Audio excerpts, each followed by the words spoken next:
আজকে থেকে 10 মাস আগে বাংলাদেশের অধিকাংশ মানুষ তাকিয়ে থাকতো কখন বাংলাদেশকে বিভিন্ন জায়গায় স্যাংশন দেয়া হবে, কখন আমেরিকা হস্তক্ষেপ করবে, কখন হাসিনা মারা যাবে, কখন পরের ইলেকশন আসবে, তারপরে তারা মাঠে নামার প্রস্তুতি নিত।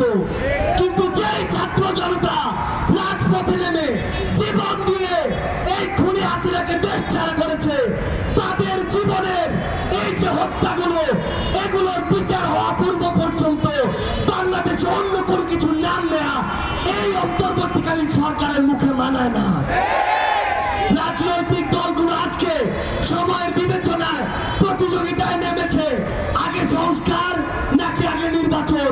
মাথায় স্পষ্ট করে ঢুকিয়ে রাখুন, সংস্কার নাকি নির্বাচন, এই খেলা বাদ দিয়ে প্রতিযোগিতায় নামুন যে সবার আগে হতে হবে হত্যাকাণ্ডের বিচার।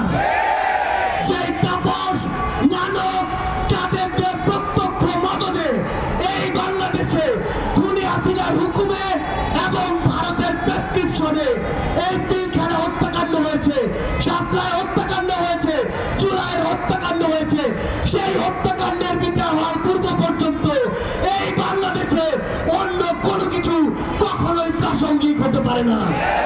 সকল রাজনৈতিক দলের উদ্দেশ্যে একটি কথাই বলবো, এই যে জেনারেশন, এই জেনারেশনকে ভয় করুন, এই জেনারেশনকে ভয় করুন। যদি এই জেনারেশনের রক্তের উপরে দাঁড়িয়ে ইমোশন নিয়ে খেলার চেষ্টা করেন, এই জেনারেশন সকল ক্ষমতার বিপক্ষে গিয়ে যে কাউকে টেনে হিস্ট্রি নামাতে পারে, কুয়েটে ওই ভিসি তার প্রমাণ। আমরা ইনকিলাব মঞ্চকে ধন্যবাদ জানাই যে তারা সকলকে নিয়ে আজকের এই শহীদ মার্চের আয়োজন করেছে।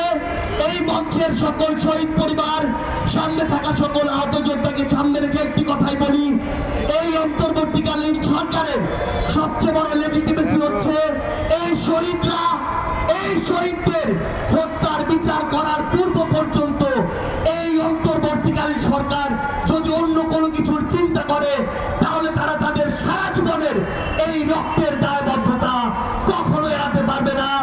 ইনকিলাব জিন্দাবাদ। রেমিটেন্স যোদ্ধাদের ঢাকায় বিশেষ ছাড়ে রেডি ফ্ল্যাট দিচ্ছে শতভাগ বিশ্বস্ত ও নির্ভরযোগ্য প্রতিষ্ঠান প্রবাসীর সিটি।